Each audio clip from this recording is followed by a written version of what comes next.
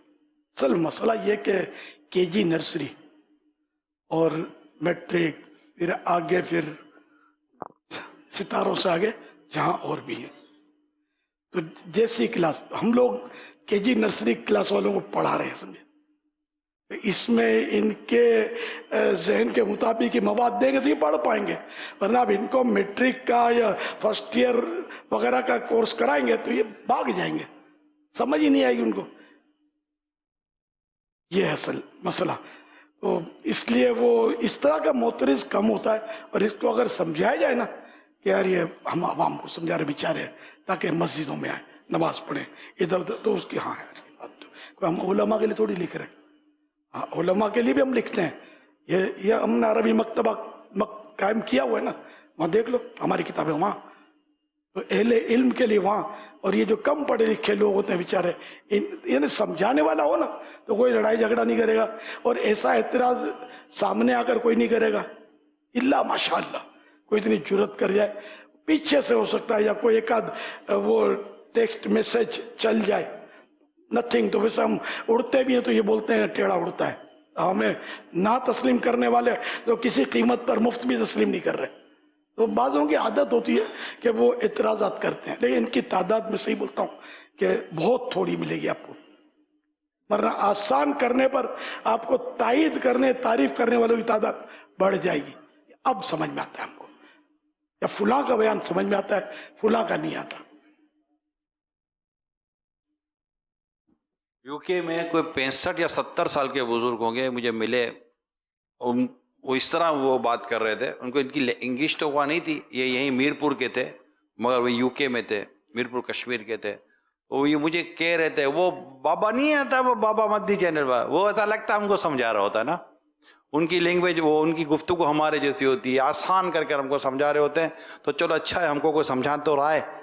تو یہ ایک طبقہ ہے جس کو اور زیادہ آسان کرنے کی ضرورت ہے، بڑا طبقہ ہے یہ. جسے امیر سنت اسلامی بہنوں کا کہا تو بڑی مطلب کہ یہ ہے کہ یہ نہیں، اس کا نظام ہے. بس اللہ پاک خیر فرمائے، اور ہم جتنا آسان کریں گے اللہ نے چاہ تو والدین بھی آپ کو اتنی دعائیں دیں گے کہ ان کی بھی سمجھ میں آ رہا ہوگا اور ان کے بچوں کی بھی سمجھ میں آ رہا ہوگا. یہ اپنے مدنی مذاکرات جو ہوتے ہیں رمضانوں میں خاص کر، یہ ہفتے کو بھی ہوتا ہے، اس کے جو تاثرات اب تو ہر ہفتے چلتے ہیں، ان میں آئے دن یہ تاثرات ہوتے ہیں، ہم کو بڑا سمجھ میں آ جاتی ہے، بڑی تفصیل سے بتایا جاتا ہے، یوں کر کے بتایا. مطلب تو اگر اس میں اگر ہم علمی شہ پارے تقسیم کرنا شروع کر دیں اور فن خطابت کے جوہر دکھائیں تو وہ سمجھ کے آئے گی. اس کو ایک چٹکلا یاد آیا، دعوت اسلامی کے بہت پرانا دور کی بات کر رہا ہوں. تو ایک مقرر ذرا مشہور ہوا تھا لیکن نظریاتی طور پر وہ نہیں ٹھیک تھا. تو اس نے مطلب ایک اسلامی بھائی وہ چلے گئے، اس کی کوئی کانفرنس وغیرہ کسی شہر میں تھی، جوش میں آ کے، اور مجھے بولو کیونکہ مجھے پتا اس کا وہ خطاب کس انداز کا ہوتا ہے، داڑ داڑ داڑ داڑ، مطلب پیچھے مڑ کے دیکھنا ہی نہیں ہے کوئی سمجھے نہ سمجھے، وہ آواز اور انداز اتار چڑھاؤ سے آدمی وہ لطف اندوز ہوتا رہے اور نعرے لگاتا رہ گیا.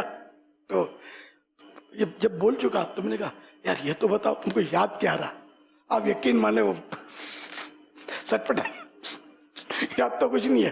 پھر میں نے کہا کیا لینے دوڑے تھے، یہ کہاں سے ملی یہ سب؟ تو یار دعوت اسلامی میں کیا کمی ہے جو ادھر تو دوڑے دوڑے پھرتے ہو؟ تو واقعی یعنی کہ تو اس طرح کے لوگ یہ دھاڑ دھاڑ کرتے ہیں نا، اس میں ہمارا نقصان کم ہوتا ہے. کہ پلے نہیں پڑتا لوگوں کے. اگر ان کو عقل آ جائے گی نا اور آسان اردو میں سمجھانا شروع کریں گے تو ایمانیت کے لیے بڑے مسائل کھڑے ہو جائیں گے. اللہ پاک ہم سب کا ایمان سلامت رکھے. تو ہمیں تو ایمان بچاؤ تحریک، مسجد بھرو تحریک، ہے نا، نمازی بناؤ تحریک، تو یہ تحریکیں جاری رکھنی ہے، ان کو بڑھانا ہے. آسان اردو میں یا جو بھی لینگویج ہے اس کو آسان عوام کی نفسیات کے مطابق ہم اگر دینے میں کامیاب ہوں گے تو ہماری یہ تحریکیں پروان چڑھیں گی، ورنہ پھر ہوتا رہے گا. اس کے لیے کام تو ہو ہی رہا ہے. اس کے لیے ایک اور درخواست ہے، ہمارے جتنے بھی اسلامی بھائی جمع ہیں، اگر یہ مدنی قافلوں کے پابند ہو جائے نا، اور گاؤں دیہاتوں میں مساجد میں جو اسلامی بھائی ہمارے پاس درس سننے کے لیے جمع ہوتے ہیں، یا مغرب کے بعد مختصر سا بیان ہوتا ہے سننے کے لیے جمع ہوتے ہیں، تو پھر ہمیں اندازہ ہو جائے گا کہ ان کی سمجھ میں کون سی لینگویج آئے گی، کون سی اردو ان کی سمجھ میں آئے گی. اسی طرح اللہ توفیق دے بیرون ملک اگر دعوت اسلامی کے دینی کاموں کے لیے ہمارا سفر ہو جائے تو انشاءاللہ تعالی وہاں کے جو جب میں خود ابھی کئی عرصے کے بعد بنگلہ دیش گیا، اور جب بنگلہ دیش کے اسلامی بھائیوں کے ساتھ، کیونکہ ان کو وہ بول نہیں سکتے اردو صحیح معنی میں، لیکن سمجھ لیتے ہیں. سمجھنے کے لیے بھی یہ کہ ان کو ہلکا بولنا پڑے گا، آسان کرنا پڑے گا، اور مطلب اس طرح چلنا پڑے گا. تو یہ ساری چیزیں ہوتی ہیں. تو مدنی قافلہ ہے نا دعوت اسلامی کا، جو کہ عوام میں لے کے جاتا ہے، ہمیں بالکل پبلک میں لے کے جاتا ہے، عام لوگوں میں لے کے جاتا ہے. تو انشاءاللہ وہاں سے جو ہمیں موٹیویشن ملتی ہے، اسے سیکھنے کو، سمجھنے کو موقع ملتا ہے کہ یار یہ وہ اسلامی بھائی ہیں جن کے ہاتھوں میں ہماری کتابیں جا رہی ہیں، اور یہ وہ ہیں جو ہماری کتابیں پڑھیں گے اور رسالوں سے ہمارے بیان کریں گے. تو انشاءاللہ تعالیٰ ان کے ساتھ اٹھنے بیٹھنے سے بھی ہمیں شاید اچھا خاصا سمجھ میں آ جائے. اعتکاف میں جو آتے ہیں ایک سے ایک ان گھڑ ہوتے ہیں. بالکل پہلے کہ انگوٹھا بھی کس طرح مارتے ہیں کو نہیں آتا ہوگا، طرح طرح کے آتے ہیں. میں صحیح بولتا ہوں، ان کو اگر ہم ان کی زبان میں نہیں سمجھائیں گے نا، یہ پلٹ کر دیکھیں گے نہیں. میں پرسوں، اب آج کل انٹرویو آ رہے ہیں تاثرات معتکفین کے، پرانے معتکفین کے، تو ایک کے تاثرات میں نے سنے، میں شروع کیا، میں یوں تھا، میں ایسا تھا، ویسا تھا. اور مجھے کسی نے کہا کہ کراچی کے تھے وہ، میں مطلب اعتکاف کر لو فیضان مدینہ میں. تو میرا کیا کام، میں تو اپنے آوارہ دوستوں کے ساتھ اپنے حال مست. تو وہ میرے پیچھے لگا، بار بار کہتا تھا آ جاؤ آ جاؤ اعتکاف میں. کوئی صاحب بھائی سلجھے ہوئے ہوں گے سمجھدار، وہ لگے پیچھے. میں نے کہا چلو یار اعتکاف کر لیتے ہیں. تو میں آ گیا، دو چار دوستوں ہوں گے لیڈر ٹائپ ہے، اپنے فرینڈ سرکل سمیت بولا، ہم 3-4 دوست میرے تھے، ہم سب مل کے اعتکاف میں بیٹھ گئے. اچھا، اب یہ رات کو ہوتا تھا مدنی مذاکرہ. ہمارا اس میں کیا کام ہے، ہم کو تھوڑی سمجھ پڑے، ہم تو سننا ہی نہیں، بولے ہم نے سننا ہی نہیں ہے. ہم تو وضو خانے میں چلے جاتے تھے، اپنا حساب کتاب ٹائم پاس کرتے تھے گپ شپ میں. اس میں آ گئی 26ویں رات. 26ویں رات کا تھوڑا شہرا ہوتا ہے، چرچا ہوتا ہے. اور یہ میں نے سوچا کہ یار آج 26ویں رات ہے، پتہ نہیں لوگ کیا کرتے ہیں، سنوں تو صحیح اس طرح ہوتا ہے مدنی مذاکرہ، کیا کیا باتیں ہوتی ہیں. تو میں نے تو اپنے دوستوں کو بولا کہ یار آج تو میرا دل کرتا ہے کہ میں سنوں جا کر. انہوں نے میرا ساتھ نہیں دیا. میں تو بولا میں تو چاہتا ہوں. یہ اکیلا کر بولا، میں بیٹھ گیا. اس میں بس اب کچھ بولا ہے اس نے، اچھا بولا ہے اپنے حساب سے، اور اس کا دل کس بات سے چوٹ کھایا، کیسے کھایا وغیرہ. اور حاجی عمران کا فجر کے بعد بیان بھی پھر سنا اس نے. تو اس میں کالے بچھو کا وہ رسالہ جو تھا اس کا بیان کیا انہوں نے. میں تو ارے داڑھی رکھنا اتنا ضروری ہے، نہ رکھنے میں اتنا خطرہ ہے. میں نے تو نیت کر لی، داڑھی رکھ لی میں نے. اور بہرحال اس طرح بولا میں چوٹ کھا کر. تو میں نے پھر باقی سارے مدنی مذاکرہ اٹینڈ کیے 4 دن. میرے دوست دیکھتے رہ گئے مجھے. میں بولا یار میں اب ادھر آئے، ہم جس کام کے لیے، عبادت کے لیے، ہم یار گپے مارتے ہیں جا کر وضو خانے پر اعتکاف میں. میرے تو اتنے دن برباد ہو گئے، آدھا اعتکاف تو. اب میں ان کے ساتھ، مجھے تو بڑا مزہ آ رہا ہے. یوں بولا میرا دل چوٹ کھایا، میرے گھر میں سب حیران، یہ ایسی چینجز آ گئی. بولا خوش میری ماں خوش، باپ خوش، سب خوش ہو گئے کہ یہ مطلب لائن پہ آ رہا ہے. پھر بولا میں نے تو وہ درس نظامی میں داخلہ لیا، پڑھنا شروع کیا، یہاں تک کہ الحمدللہ درس نظامی کمپلیٹ کر دیا. اب میں درس نظامی پڑھاتا ہوں، مدرس ہو گیا ہوں. یہ ایک ایسے نوجوان کا واقعہ میں نے سنا، میں بھی بول رہا کہ یار حاجی عمران کو بولوں کہ تمہارے کام کا ہے یہ واقعہ. تو یہ پرسوں کی مدنی وار اس نے سنائی تھی. داڑھی، زلفیں، امامہ سب تھا، اور کچھ بتا رہا تھا میں یوں درس دیتا ہوں، یوں علاقائی یعنی دینی کام کرنے والا. وہ یہاں سے اٹھا، اس کو وہاں ایسا ماحول ملا کہ ماشاءاللہ وہ پڑھا بھی اس نے، دینی کام بھی کرتا رہا، اور اب بھی وہ کر رہا ہے. اس نے جو بتایا میں دعوت اسلامی کام بھی کر رہا ہوں اور تدریس بھی کر رہا ہوں میں الحمدللہ. تو یہ بس اللہ کی رحمت ہے. اعتکاف میں نہ جانے کتنوں کی تقدیریں بدل جاتی ہیں، چوٹ کھا جاتے ہیں.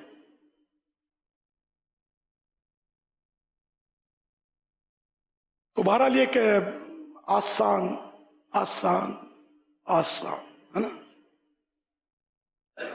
صلو علی الحبیب صلی اللہ علیہ وسلم.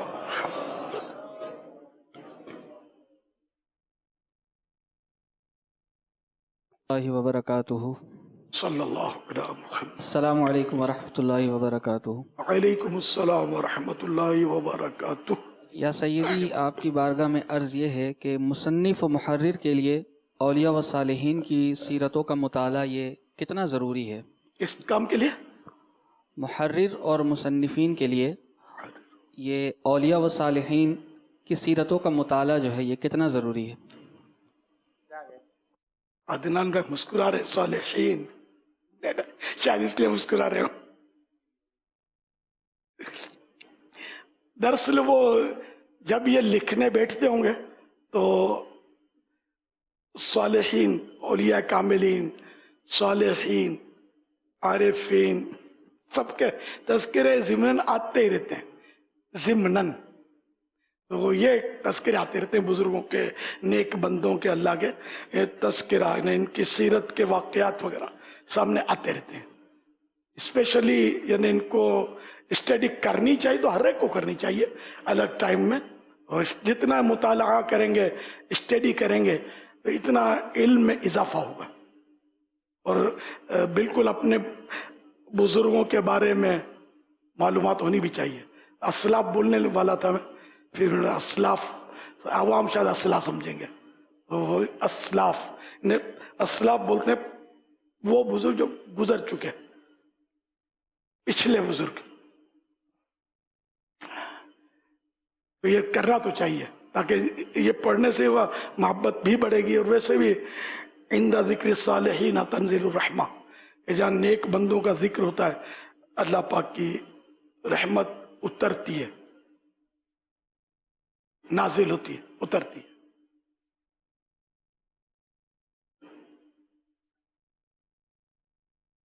صلو علی الحبیب صلی اللہ علیہ محمد.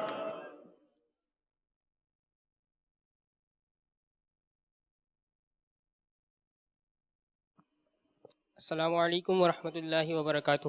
وعلیکم السلام ورحمۃ اللہ وبرکاتہ. یا سیدی، عرض ہے کہ صبح کے وظائف کا اگر وقت نہ مل سکے تو کیا سورج طلوع ہونے کے بعد پڑھ سکتے ہیں؟ کوشش تو یہی ہو کہ جو جس کے اوقات ہیں اس میں پڑھ لیا جائے. تب بھی اگر رہ جائے تو بعد میں بھی پڑھ سکتے ہیں. حدیث پاک ہے اس کی ایک، صلو علی الحبیب صلی اللہ علیہ وسلم. سوال یہ ہے کہ سوشل میڈیا کے اس دور میں مطالعے کا شوق اور رغبت پیدا کرنے کے لیے تحریر میں کون سی خوبیاں ہونی چاہیے؟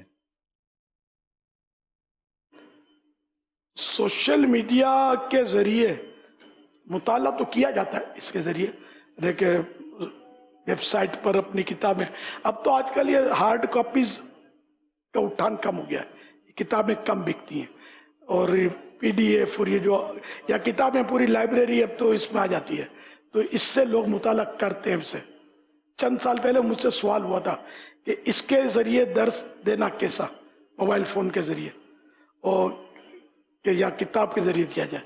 تو میں نے یہی کہا تھا کہ درس دینے دو ان کو، ورنہ درس ہی نہیں دیں گے، اتنی بڑی بڑی کتاب لے کے کہاں پھریں گے. جب یہ نہیں تھا تو مجبوری تھی. اب ایک آسان ترکیب آ گئی ہے, تو بھلے اس سے درس دیں, بھلے ان سے تلاوت کریں تو یار, منع تو شرن میں سے بھی نہیں ہے. تو یوں مطلب اس کے اگر کوئی فوائد اٹھانا چاہے تو وہ اٹھا سکتا ہے, لیکن یہ کہ اس کا مس یوز زیادہ ہے. تو کیا آپ, یہ سوال آپ کے ذہن میں تھا کہ سوشل میڈیا پر جو تحریر پڑھی جاتی ہیں آج کل, جیسے کہ تو ایسی کیسی تحریر لکھیں کہ جو سوشل میڈیا پر پڑھنے والا اس تحریر کو پڑھ سکے؟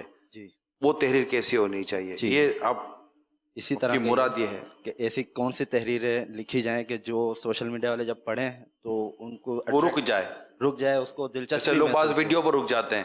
جی تو ایسی تحریر کیسی ہوگی جس کو پڑھنا شروع کرے تو پھر پڑھتا ہی چلا جائے؟ جی, یوں ہماری تو تحریریں ہوتی ہیں, بس وہ ہوتی ہیں.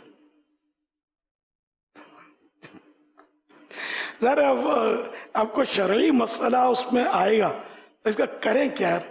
اصطلاحات جو ہیں یہ بھی محتاج تسہیل, لیکن یہ کہ اب اصطلاحات کو کیسے تبدیل کیا جائے. مکروہ تحریمی جیسے میں نے کہا, تو اس کا کیا نعم البدل ہے, اس کا کیا مطلب متبادل, یعنی کہ لفظ لائیں گے, یا اپنے واجب بولتے ہیں, واجب عوام تھوڑی سمجھتے ہوں گے, اور فرض اب ہم فرض میں سمجھیں گے, حرام میں سمجھیں گے. مکروہ کو مکروب, مکرور, یہ بچپن سے سنتا ہوں میں, مکروب, مکرور, مکروب آئے نا, حرام تھوڑا ہے. تو یہ کہ عوام جو ہے نا, یہ 2-3 ہماری فرض بھی اصطلاح ہے, اس کو سمجھتے ہیں فرض ہے, پھر یہ کہ ہر چیز کو فرض بول رہے ہوتے ہیں یہ لوگ, یہ بھی ایک پرابلم ہے. تو باقی نہیں سمجھتے دیگر اصطلاحات, تو بہت کم, یعنی جو علماء سے مربوط ہوتے ہیں, علماء کے رابطے میں ہوتے ہیں, تو قریب یا صحبت جن کو ملی, یا دینی مطالعہ جو کرتے رہتے ہوتے ہیں, ان کو تو قدرے, یعنی ان کو کچھ نہ کچھ سمجھ آتی ہے. عام عوام جو ہے نا, ان کو کم سمجھ میں آئے گی. اب اس کا تو پھر یہ کہ جو میڈیا کے جو تجربہ کار ہیں, یہ وہ تو میڈیا کے تجربہ کار بھی اپنے سوشل میڈیا پہ ہوتے ہیں, یہ لوگ بھی کچھ نہ کچھ اس طرح کی تحریریں شاید جاری کرتے ہوں گے, اس میں ہو سکتا ہے ان کا اپنا انداز ہو.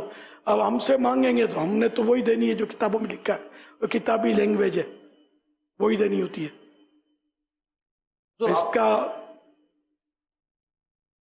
میرا بھی یہی حال ہے. مجھے کیا ہوتا ہے کہ اب یہ کہ جیسے کوئی ہمارے سائی بھائی مجھے بیچتے ہیں, اب وہ ہیں آپ کی برادری کے ہی, تو وہ بھی وہی لینگویج ہوتی ہے ان کی. اب میں نے سمجھ میں آیا کوئی لفظ کہ بھائی اس کو بدل دو کم از کم, تو وہ ہو گیا. اور نہیں تو میں بھیج دیتا, میں اس کو لے کر نکالوں, پرنٹ آؤٹ کروں, اور اس کو لے کر اپنا قلم لے کر تو میں نئے سرے سے لکھوں, تو شاید میں اپنے طریقے پر کچھ نہ کچھ اس کو ڈال لوں. لیکن اب اتنا ٹائم کہاں سے لاؤں یار, یہ بھی ایک مسئلہ ہے. کسی بھی تحریر میں دلچسپی لانے کے لیے کہ اگر کوئی کھولے اور اس کے سامنے ایک تحریر آ جائے اور وہ اس کو پڑھتا رہے, تو کیا آپ سمجھتے ہیں کہ پہلے اس کو کسی اسٹوری, حکایت یا واقعے سے شروع کیا جائے, اور وہ بھی اتنے مطلب کہ اچھے, اور اس کی ترتیب بھی ایسی ہو کہ وہ بس ہی پڑھتا چلا جائے تاکہ آگے کا سبق بھی پھر وہ پڑھ سکے؟ ورنہ بعض اوقات شروع میں حکایت اس طرح کی چیز نہیں ہوتی, تو کوئی اور ہی ڈیٹیل چل رہی ہوتی ہے. تو آپ کو لگتا ہے کہ تحریر اگر شروع میں واقعہ اسٹوری سے شروع ہو تو اس میں پڑھنے والے کی دلچسپی زیادہ ہو سکتی ہے؟ یہ تو خیر بیان میں تو میں حکایات سے ہی شروع کرتا تھا عام طور پہ, درود شریف کی فضیلت بیان کرتا تھا. پہلے چوک اجتماع میں ہوں گے بعض, نوید بھائی بہت پرانے, آپ نے سنے ہوں گے میرے بیانات چوک اجتماعات میں, تو وہ حکایت شروع کر کے تاکہ جانے والے کے پاؤں رک جائے کہ آگے کیا ہوا, آگے کیا ہوا. ایک بادشاہ تھا, وہ جا رہا تھا جیسے, تو بولے پھر کیا ہوا. تو یہ حکمت عملی کر کے میں لوگوں کو الحمدللہ کوشش, اور پھر مزید جو بھی اپنے عنوان ہے اسی کے تحت نیکی کی دعوت. تو اب یہ کہ کتابوں میں یہ اسلوب ہے نہیں ویسے کہ حکایت سے شروع ہو, لیکن میرے بیان کو آج بھی آپ نے دیکھا حکایت, واقعہ, حکایت منہ سے نکل جاتا ہے, واقعہ میرے اندر, میرے بیان میں واقعاتی تھے جو ہم نے ترکیب بنائی تھی. تو واقعات سے دلچسپی بڑھتی ہے, سیکھنے کو بہت ملتا ہے, اور لوگوں کو سننے کو